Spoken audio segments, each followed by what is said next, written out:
24장은 전체 18절로 구성이 되어 있는데 사실은 크게 두 덩어리로 나뉘어져 있습니다. 우선 방금 읽었던 12절서부터 18절까지가 두 번째 단락이에요.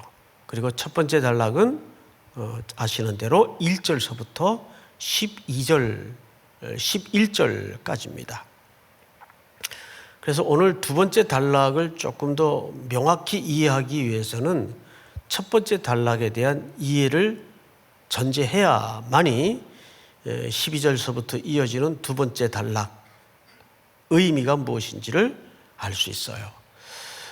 사실 24장은 제가 출애굽기를 쭉 읽어 또 살펴보는 가운데 이렇게 표현하면 적합할지 모르겠네요. 예수 그리스도의 보혈의 피가 가장 흥건하게 뚝뚝뚝 떨어지는 가장 복음적인 가장 십자가의 진의가 잘 드러난 본문이 아니겠는가 할 정도로 24장 전체는 전부 모세의 이야기도 아니고 훌의 이야기도 아니고 아론의 이야기도 아니에요. 그리스도의 이야기입니다. 그래서 그 이야기를 이 시간에 한 절 한 절 우선 보도록 하죠. 1절을 한번 볼까요? 1절. 또 모세에게 이르시되 너는 아론과 나답과 아비후와 이스라엘 장로 70명과 함께 여호와께로 올라와 어떻게 경배하라고 돼 있죠? 대답을 잘 하고 계신 줄을 믿습니다. 멀리서 경배하고 이렇게 돼 있어요. 멀리서 경배하고. 자, 여러분 여기에 지금 명단을 좀 보십시다. 첫 번째 인물이 누구죠? 모세. 두 번째는 아론. 아론은 모세의 형님이 되죠. 그리고 아론의 두 아들이 거푸 등장을 합니다. 바로 나답과 아비후예요. 아론의 두 아들이자 사실상 모세와 아론 다음 세대를 이어갈, 그래서 백성들을 섬길 그런 이스라엘의 지금 코 리더, 핵심 리더들의 명단이 이 앞에 나열되어 있습니다. 그리고 이 외에 70 장로들이 소개가 됩니다. 자, 그리고 이들은 이제 사실상 하나님과 이스라엘 백성 사이에 이제 언약을 체결하기 위한 심부름꾼인데, 이 4명의 명단과 70명의 장로들 가운데에서도 가장 따로 구분된 인물이 누구겠습니까? 지금 이 명령을 하나님이 직접 누구에게 하고 있다는 거죠? 모세에게 하고 있습니다. 그래서 모세는 언약을 위한 언약 체결자 중에서도 대표예요. 자, 그런데 우리가 여기서 한 가지, 산에 올라간 아론의 두 아들에 대한 정보가 성경에서는 그렇게 많지 않은데 이 두 아들이 여기 왜 얹어져 있을까? 이 엄중한 자리에 아론의 두 아들이 아무리 다음 세대의 계승자라 할지라도 여기에 얹어진 중요한 이유가 있는데, 여러분 레위기 10장을 한번 볼까요? 같이 한번 큰 소리로 읽겠습니다. 다 같이 시작. 아론의 아들 나답과 아비후가 각기 향로를 가져다가 여호와께서 명령하시니 아니하신 다른 불에 담아 여호와 앞에 분향하였더니 불이 여호와 앞에서 나와 그들을 삼킴에 그들이 여호와 앞에서 죽은지라. 네, 여기 잘 보시면 레위기 10장에 나와 있는 오늘 본문에 등장한 두 아론의 아들이 후에 어떤 행위를 했는가를 성경 기자가 아주 엄중하게 다스리고 있어요. 아론의 아들 나답과 아비후가 각기 향로를 가져다가 여호와께서 명령하시지 아니하신 무슨 불이에요? 무슨 불이에요? 다른 불. 다른 불. 이것은 예배의 중요한 핵심 원리입니다. 예배는 하나님이 명령하신 대로 하나님께만 집중되는 내용으로 준비돼야 되는데, 이 아론의 두 아들이 제사장을 이어갈 첫 번째 계승자로서 그만 다른 불을 담아 여호와 앞에 분향을 했습니다. 다른 불이라는 것은 또 다른 말로는 이런 뜻도 돼요. 자기가 하고 싶은 대로, 자기 마음대로. 예배는 그렇게 하면 안 되잖아요. 요즘처럼 우리가 예배자로서 우리의 연약함이 드러날 때도 없죠. 편하니까. 사실 이제 온라인 예배 처음 할 때는 우리 성도님들이 다 또 예배당 갈 때처럼 옷도 차려입고 또 의자에 단정히 앉아서 이렇게 이제 예배를 드렸겠죠, 처음에. 근데 이제 이게 한 달이 넘어가고 두 달이 넘어가고 계절이 바뀌니까 살금살금 어떻게 돼요? 허물어지는 거예요. 비스듬히 소처럼 반쯤 누워서 예배 드리는 분들도 있고, 또 침대에 누워가지고 새벽 같은 때는 휴대폰 들고 예배 드리는 것도 안 드리는 것보다 낫지만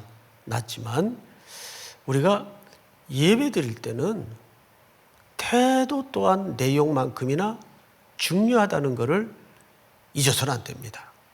갑자기 이제 자세들을 바로 잡으시는 분들이 이렇게 딱 보이는데, 아주 좋아요. 그런데 이 나답과 아비후가 하나님이 명령하지 않는 다른 예배를 드리고 말았어요. 다른 예배. 근데 여러분, 이 다른 예배는 오늘날에도 교회 안에 사실은 굉장히 많습니다. 예배 시간은 그리스도만이 중심이 돼야 되고 하나님만이 영광이 되는 내용으로 구성이 돼야 돼요. 근데 요즘은 예배가 순서마다, 찬양의 가사 하나마다 또 너무 인간에게 영광이 나누어지는, 박수가 가는 이런 예배의 구성이 너무나 많아요. 그런 예배는 우리가 상식적으로 생각을 해도 하나님이 기뻐하지 않습니다. 온 마음을 다해서. 우리도 이제 남녀가 이렇게 어디 이제 뭐 선을 보러 나가거나 또 미팅을 나가면 자꾸 상대방이 시계 보고 앉았고 창밖에 풍경에 신경을 쓰고 앞에 있는 나한테 집중을 안 하면 인간도 기분이 더러워요. 기분이 나빠요. 아, 이 사람 나한테 관심이 없구나. 그럼 빨리 털고 시간 아깝게 이러고 있지 말고 일어나고 싶죠. 우리가 하나님 앞에서 갖는 예배의 정중함도 그런 의미에서 굉장히 중요하다는 거죠. 본당에 앉아 우리가 스킨십을 가지고 예배 드릴 때만 그런 태도가 중요한 건 아니겠죠. 여러분, 이제 조금만 더 인내를 가지고 기다리시면 우리가 또 만나서 예배할 날이 반드시 오는데, 그때까지라도 우리 성도들이 있는 생활의 현장에서, 그래서 아예 내가 그 노트북 우리 교회 실시간 중계하는 것을 이렇게 유심히 보다가 참 그 의문점이 몇 개 좀 있었어요. 늘 6명에서 8명이 시청 중이라고 돼 있어요. 24시간. 그래서 이게 어떻게 된 건가 봤더니 아마 예배 드리고 나서 안 끈 것 같아요. 그 모니터 전원을 끄지 않고 그냥 계속 온라인 상태로 둔 것 같아요. 그러니까 23시간 8명에서 8명이 항상 시청 중에 있더라고요. 한 번은 궁금해서 제가 물어봤어요. 이분은 왜 이 시간에 들어와 있지? 그런데 또 그거를 다르게 생각하면 항상 하나님을 향하여 늘 우리가 24시간 마치 그런 것처럼 열려있는, 오픈되어 있는, 하나님께 집중해 있는 그런 정중함이 여러분 예배 속에 이번 이런 기회야말로 그것을 가장 잘 연습할 수 있는 은혜의 기간이다, 이렇게 믿습니다. 자, 그런데 2절을 다시 한번 볼까요? 너 모세만 여호와께 가까이 나오고 그들은 가까이 오지 말며 백성은 너와 함께 올라오지 말지니라. 자, 이 말은 아주 중요합니다. 왜 모세만 올라오라 그랬을까요? 네, 모세는 여기서부터 뚜렷하고 선명하게 그리스도의 예표론적인 상징적인 인물로 역할을 맡게 됩니다.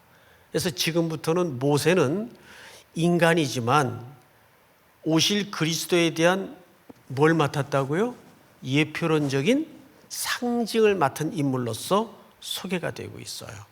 그래서 오늘 24장은 모세의 역할을 유심히 쫓아가 보면 정확하게 오실 그리스도에 대한 이야기를 담고 있는데, 그것을 어떻게 담아내고 있는가를 따라가다 보면 놀라운 은혜가 있어요.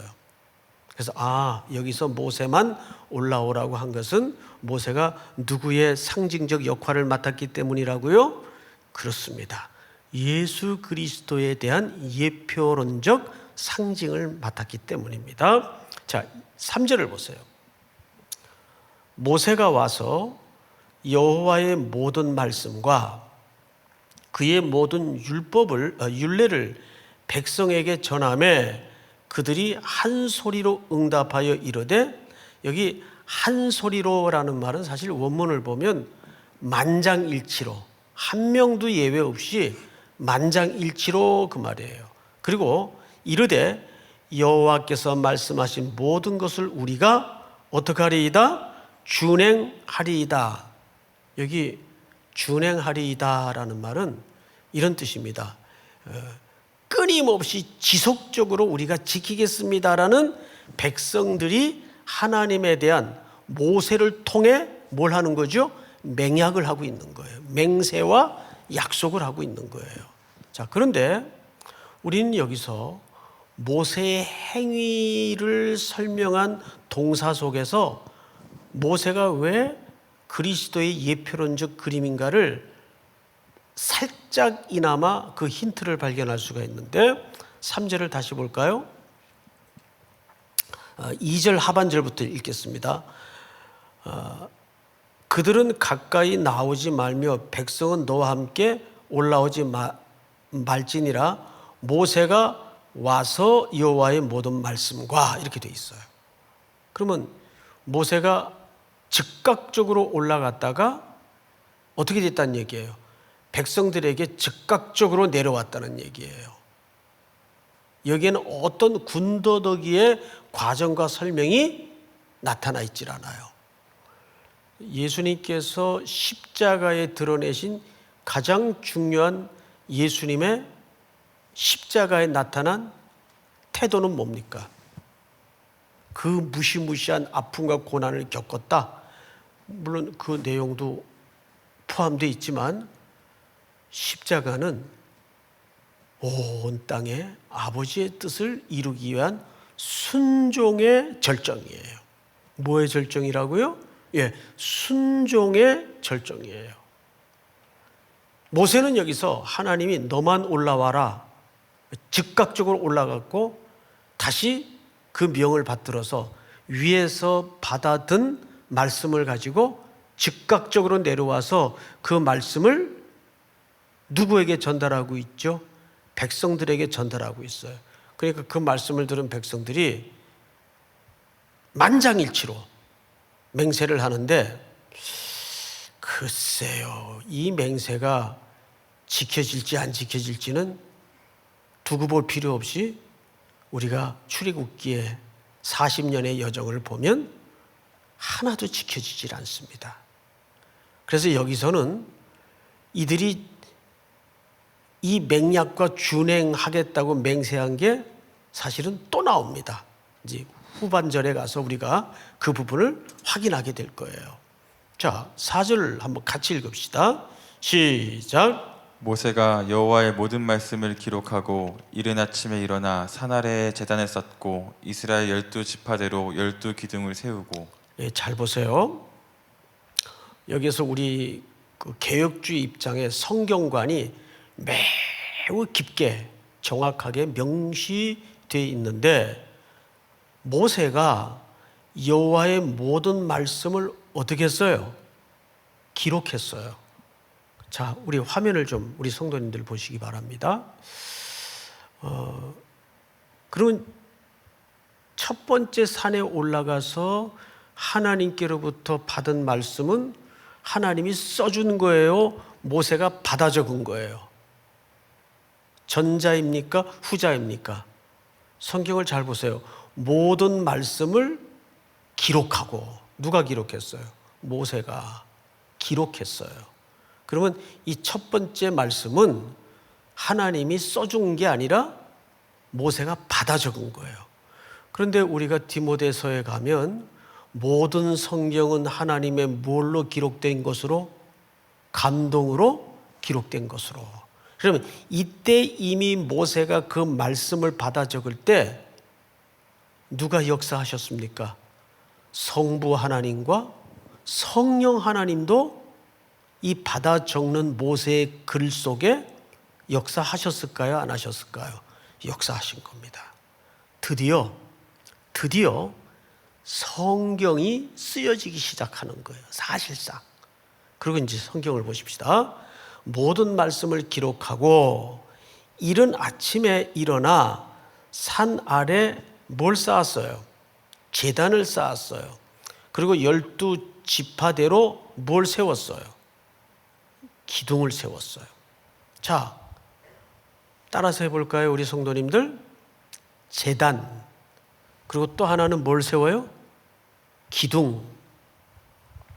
제단은 뭐 하는 장소죠? 예, 말 그대로 제물이 죽어 드려지는, 각이 떠져서 드려지는 장소예요. 그래서 제단은 사실상 하나님의 공의가 실현되고 하나님의 현현이 임하는 장소를 설명합니다. 기둥은 뭐예요? 우리 창세기 31장을 한번 볼까요? 창세기 31장.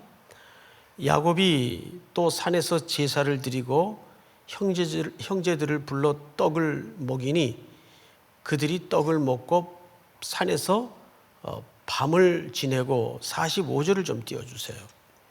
다 같이 시작. 이에 야곱이 돌을 가져다가 기둥으로 세우고. 예, 야곱은 이렇게 기둥 세우는데 그 선수예요. 기둥을 자주 세웠죠. 근데 사실은 이것이 고대 사회에 굉장히 중요한 행위입니다. 양자 간의 언약을 확고히 할 때 기둥을 세웁니다. 성경에는 기둥 세우는 장면이 창세기 28장에 보면 또 야곱이 돌을 베개하고 자던 베개를 기둥을 세우죠. 그리고 여기가 뭐라 그래요? 하나님의 집이라 그래요. 거기서 그는 미숙한 예배이나마 하나님의 임재를 경험하게 됩니다. 그래서 기둥과 제단은 두 가지 의미를 담고 있는데, 하나님의 임재, 우리가 예배를 드린다는 것은 우리가 어떤 요청을 간구해서 무언가를 받아내는 이런 거래식의 개념보다는 예배를 드린다는 것은 첫 번째 중요한 내용이 뭐냐면 하나님의 임재를 경험해야 돼요. 하나님의 임재가 있는 예배 믿습니까? 이렇게 온라인상의 예배일지라도 여러분 하나님의 임재가 있는 예배입니다. 그리고 이 예배는 하나님과 우리 사이에 체결된 그리스도를 중보로 한 언약이 기억되고 상기돼야 되는 행위입니다. 이게 예배예요. 그걸 기둥과 제단으로 묘사를 했어요. 자, 이것을 모세가 이렇게 설명합니다. 4절. 모세가 여호와의 모든 말씀을 기록하고, 그러니까 이 기록은 모세가 기록한 거예요. 뭐의 감동을 받아? 성령의 감동을 받고 하나님이 주신 내용으로 받아 적은 거예요. 믿습니까? 자, 그런데 이른 아침에 일어나 산 아래에 제단을 쌓고 이스라엘 12지파대로 12기둥을 세우고, 이 12기둥을 세운 일은 이제 여호수아 4장에도 그 샘플을 우리가 만날 수 있는데, 우리 시간 관계상 건너가십시다. 자, 5절을 제가 좀 읽겠습니다.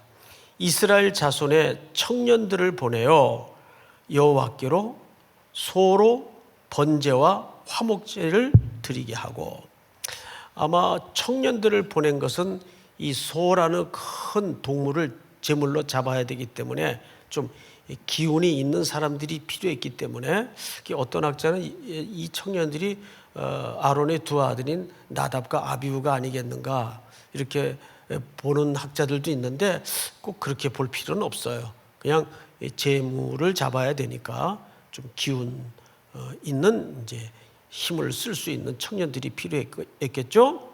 자, 그런데 무슨 제사와 무슨 제사를 준비했다고 말씀을 기록하고 있습니까?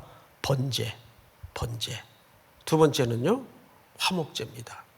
번제는 어떻게 드리는 제사인가 하면 제물을 몽땅 태워요. 가죽만 남겨놓고 벗겨서 몽땅 태워요.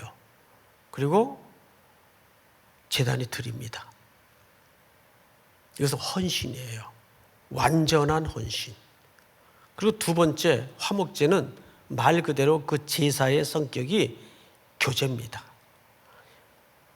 온전한 누군가의 희생과 제물이 된 사건을 통해서 하나님과 우리 사이에 뭐가 이루어지는 거예요? 이제 함께 먹고 마실 수 있는 교제가 이루어지는 거예요. 그래서 이 두 가지 번제와 화목제는 이스라엘 여러 다양한 이제 제사들이 앞으로 소개되겠지만 아주 중요한 기초적인 제사입니다. 온전한 헌신과 온전한 교제를 얘기하는 겁니다. 믿습니까? 그런데 이 모든 제사의 키워드는 그리스도가 그것을 완전히 성취하셨어요. 번제로 완성하셨고 화목제로 완성하셨어요. 구약의 모든 설명된 제사는 그리스도를 상징하지 않는 제사는 어느 한 개도 있을 수가 없습니다. 심지어 곡식을 드리는 제사 속에서도 그리스도의 부요가 감춰져 있어요. 그래서 이 제사 제도를 연구해 보면요, 요즘 우리 젊은이들이 자주 쓰는 표현처럼 소름이 끼칠 정도로 하나님의 은혜가 빼곡하고 절절한 것을 경험할 수 있다는 거죠. 여러분이 성경을 읽을 때 그런 은혜가 경험되어지기를 축복합니다. 자, 성경을 또 보실까요? 6절 같이 한번 읽읍시다. 시작. 모세가 피를 가지고 반은 여러 양푼에 담고 반은 제단에 뿌리고. 네. 그 흘린 피를 반으로 나눴어요. 그래서 반은 제단에 뿌립니다. 그럼 남은 반은 어떻게 하느냐? 7절 언약서를 가져다가 백성에게 낭독하여 듣게 하니 그들이 이르되 여호와의 모든 말씀을 우리가 준행하리이다. 또 얘기하죠. 그리고 8절 다 같이 시작. 모세가 그 피를 가지고 백성에게 뿌리며 이르되 이는 여호와께서 이 모든 말씀에 대하여 너희와 세우신 언약의 피니라. 아멘. 그러니까 그 피를 반으로 나눠 가지고 절반은 제단에 뿌렸고 양푼에 담아져 있던 절반의 피는 결국 하나님의 언약을 낭독한 다음에 누구에게 뿌렸어요? 백성에게 뿌렸어요. 이게 피의 언약이에요. 그럼 피의 언약 속에는 어떤 하나님의 결심이, 의지가 확고히 녹아져 있는가 하면 이 백성에게 피를 뿌릴 때 피를 뿌린 게 먼저입니까? 아니면 언약서를 낭독한 게 먼저입니까? 성경을 순서를 잘 보세요. 보니까 8절 7절 언약서를 가져다가 백성에게 뭐하여 듣게 했어요? 낭독하여 듣게 했어요. 요즘 이 코로나 시대에 성경을 이제 낭독하는 분들이 꽤 많아요. 우리 교회 어떤 목사님 한 분도 그 너튜브로 청년들에게, 성도들에게 계속 성경을 낭독을 하는 분이 계세요. 그래서 제가 엊그제 그거 참 은혜 되겠다 이렇게 얘기를 했더니 이런 얘기를 해요. 제가 제일 은혜 받습니다 그래요. 제가 제일 은혜 받습니다. 그 읽는 사람이 제일 은혜 받는다는 거예요. 최근에 또 어떤 분은 우리가 이제 성경을 써서 자손들에게 남기는 거는 또 꽤 많이들 하셨어요. 저희 어머님도 3년인가에 걸쳐서 성경을 다 필사를 하셨어요. 창세기부터 계시록까지. 들며 나며 어머니 그저 그 방에 앉으셔가지고 성경 쓰는 모습이 지금도 머릿속에 선한데, 이제 책꽂이에 있어요. 그거 끝내고 나서 알아 누우셨어요. 몸살이 몇 번 나시더라고요. 고정된 자세로 성경을 쓰시니까. 근데 제가 이 예배 시간에 좀 여러분들에게 제언을 하고 싶은 게 하나 있어요. 코로나 시대 아니면 할 수 없는 일이 뭘까? 제가 자주 도전하는 그 질문이죠. 이 시간에, 이 기간 아니면 할 수 없는 일이 뭘까?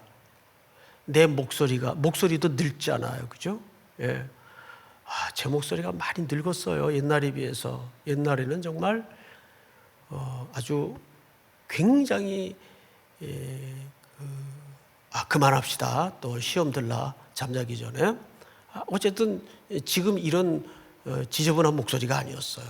지금 목소리가 막 갈라지고 허스키가 되고 그랬는데 이 목소리도 변하고 늙어요. 그러면 그 목소리가 늙기 전에 성경을 자기가 한번 쭉 읽어서 녹음을 해두는 거예요. 녹음을. 그러면 자녀들이 어느 날 내가 역사의 무대 뒤로 사라질지라도 우리 어머니 음성 듣고 싶다 그러면 탁 틀어요. 그러면 어머님이 성경 말씀을 쫙 읽어주세요. 너무너무 좋을 것 같아요. 할렐루야. 그거 한번 도전해 보세요. 얼마나 좋아요. 원래 말씀은 들려주는 거예요. 쉐마 이스라엘아 뭐라 그랬어요? 쉐마 들으라 그 말이에요. 들으라. 들려주는 거예요. 지금 우리 교회학교 패러다임도 지금 급격하게 기존 체제가 무너지면서 지금 새로운 패러다임으로 바뀌어 가야 될 고민의 경계선에 서 있어요. 그동안 교회에만 책임을 맡겼던 신앙교육이 이제는 부득이 어디로 들어갈 수밖에 없어요.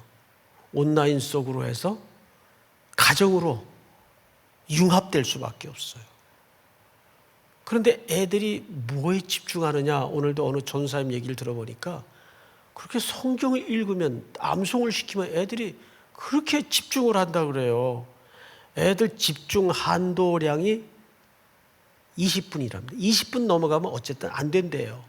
그런데도 성경을 그 짧은 시간에 외우게 만들고 우리 청장년 또 장년 부모님들은 오늘 이 말씀을 들으면서 그래 우리 아이들에게 내가 한 작정을 하고 놀랍게도 한 3개월이면 한번 낭송으로 읽을 수 있다 그래요. 성경 전체를 3개월이면 한번 결심을 하고 들려드리세요. 자녀들에게 남겨놓으세요. 얼굴을 볼 수 없으니까 표적은 내가 모르겠는데 몇 사람이 아멘 하는 것 같아요. 예. 그런데 그 언약서를 낭독하고 나서 남은 제단에 뿌려진 남은 절반의 피를 백성들에게 뿌려요. 그 말은 무슨 얘기냐 하면 하나님의 입장에서 이런 마음을 갖고 계신 거예요. 자, 이 계약은 너와 나 사이의 계약이다. 그런데 너든지 나든지 어기면 어떻게 하겠다는 뜻입니까? 죽는다 그 뜻이에요. 그러니까 이 약속은, 이 언약은 죽음으로써 내가 체결한다. 그러면 하나님이 이 백성들의 허물과 약함과 죄성을 모르고 순진하게 그런 계약을 하셨을까요? 아니죠. 그래서 이 심부름을 누가 하고 있어요? 모세. 모세는 누구의 예표라고요? 오실 그리스도의 예표예요. 이미 이때 하나님께서는 아들 예수 그리스도를 우리를 위해 내어놓으실 계획을 갖고 계셨던 겁니다.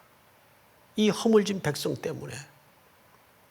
그것이 십자가의 아드님의 즉각적인 그 하늘 보좌에서 내려오셔서 말씀이 육신이 되셔서 우리들에게 자신을 하늘에서 내려온 생명의 떡이라고 소개하시고 찢어 십자가 제단에 생명의 떡이 되어주시고 그것을 우리들에게 나눠 우리를 부욕해 만든 겁니다. 믿습니까? 사랑하는 성도 여러분, 오늘 11절까지는 바로 그 첫 번째 산에 올랐던 광경을 소개하고 있는 거예요. 마지막으로 우리 12절서부터는 이 두 번째 산에 다시 오르는 장면인데 그건 오늘 다 마치질 못할 것 같아요. 자, 9절을 보세요. 모세와 아론과 나답과 아비후와 이스라엘 장로 70인이 올라가서 이스라엘의 하나님을 보니 그의 발 아래는 청옥을 편 듯, 청옥을 말하는 것은 하늘 색깔입니다. 하늘을 얘기할 때 청옥이라고 보석으로서 비유를 할 때가 있어요. 청옥을 편 듯 하고 하늘같이 청명하더라. 11절 다 같이 시작. 하나님이 이스라엘 자손들의 존귀한 자들에게 손을 대지 아니하셨고 그들은 하나님을 뵙고 먹고 마셨더라. 그들은 하나님을 어떻게 했고? 뵙고 먹고 마셨더라. 자, 근데 원래 하나님 보면 어떻게 하는 게 맞는 거예요? 다 죽어요. 살 수가 없어요. 그래서 이들이 하나님을 봤다는 것은 하나님의 전체적인 그림을 봤다는 말이 아니고 성경을 잘 보시면 10절에 이스라엘의 하나님을 보니 그의 모 아래는 발 아래는 이렇게 돼 있어요. 그러니까 하나님 전체를 본 겁니까? 희미하지만 일부를 본 겁니까? 일부를 본 거예요. 그래도 본 건 본 거예요. 모세가 하도 백성들이 애먹이고 답답하니까 출애굽기 33장에서 뭐라 그래요? 하나님의 영광을 보여주시옵소서. 하나님 좀 답답할 때 우리 그러죠. 하나님 얼굴 좀 봅시다. 얼굴 좀. 답답하면 그러잖아요. 그때 하나님이 보여줬어요? 모세에게도 안 보여줬어요. 하나님의 뭘 보여? 등. 하나님이 등을 보이시잖아요. 그래서 이 백성들이 하나님의 온전한 그림을 봤다는 말이 아니고 하나님의 뭘 봤다는 거죠? 발. 그러나 그 일부를 보임으로써 여기에 어떤 희망과 소망을 우리에게 암시하고 있는 겁니까? 이들을 죽이지 않아요. 장차 우리가 함께 먹고 교제하고 마시고 누릴 화목제물에 담아진 그 교제의 하늘 잔치를 여기서 이들이 미리 경험하고 있는 거예요. 할렐루야. 누구의 공로로? 어린 양의 죽음의 공로로. 믿습니까? 오늘 이 말씀 속에 다시 한번 순서를 한번 더듬어 우리 집약해 보십시다. 이들은 계속해서 말씀을 지키겠다고 약속했어요. 근데 결국은 못 지켰다는 걸 우리는 출애굽기 전체의 기록을 통해서 확인하게 됩니다. 그러면 하나님이 죽든지 이 백성들이 죽어야 되는데 안 죽네요. 그럼 누가 죽어야 된다는 얘기입니까? 하나님 쪽에서 그 죽음의 책임을 가져야 돼요. 그래서 하늘 아버지께서 하나님이신 아드님을 이 땅에 제물로 내려보내시는 거예요. 여러분, 제가 언젠가 그런 말씀을 드렸죠. 사랑하게 되면 약자가 돼요. 사랑하게 되면 약자가 돼요. 그 은혜로 여기 이 백성들이 죽지 아니하고 먹고 누리고 마시고 하늘 잔치를 경험하게 됩니다. 할렐루야. 오늘도 이 약속이 우리 모든 성도들에게 소망의 목표를 가지고 견뎌내는 근거, 십자가가 우리 생애의 확고한 자랑이 될 수 있기를 주님의 이름으로 축복합니다. 우리 나의 한숨을 바꾸셨네. 우리 차장팀 좀 나와서 도와주시기 바랍니다. 우리 성도님들도 계신 자리에서 앉은 채로 우리 같이 찬양하십시다. 오늘 주신 말씀 기억하면서 고달픈 삶의 은혜로 무뎌지고 곧 사라질 것에 내 맘 두네 헛된 것들을 바라보며 그 은혜를 놓치며 살았네. 주어진 삶을 묵묵히 살아가며 붙드신 주 예수를 보내 사랑 가운데 놓여진 나의 삶을 건지신 그 이름 예수 나의 한숨을 바꾸셨네. 주를 향한 노래로 소망의 노래로 나의 눈물을 거두신 주 예수 이름 안에 살게 하소서. 나의 한숨을 바꾸셨네. 나의 한숨을 바꾸셨네. 주를 향한 노래로 소망의 노래로 나의 눈물을 거두신 주 예수 이름 안에서 살게 하소서.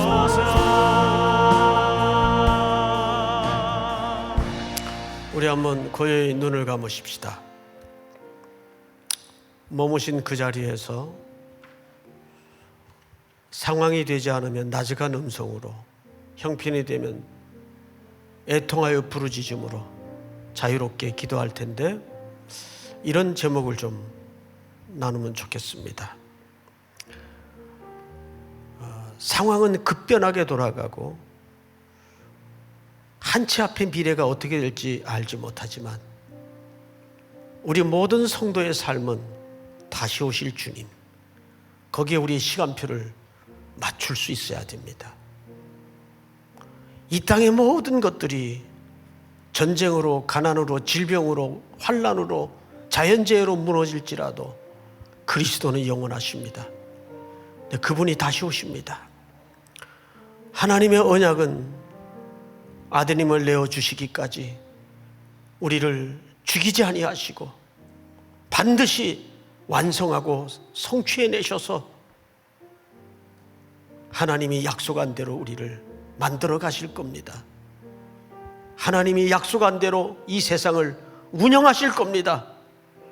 그 주인 되시는 우리 아버지가 되시는 그 창조주 하나님 앞에 여러분들의 삶의 모든 문제를 토하며 주여 한번 부른 다음에 소리내어 통성으로 기도하십시다. 주여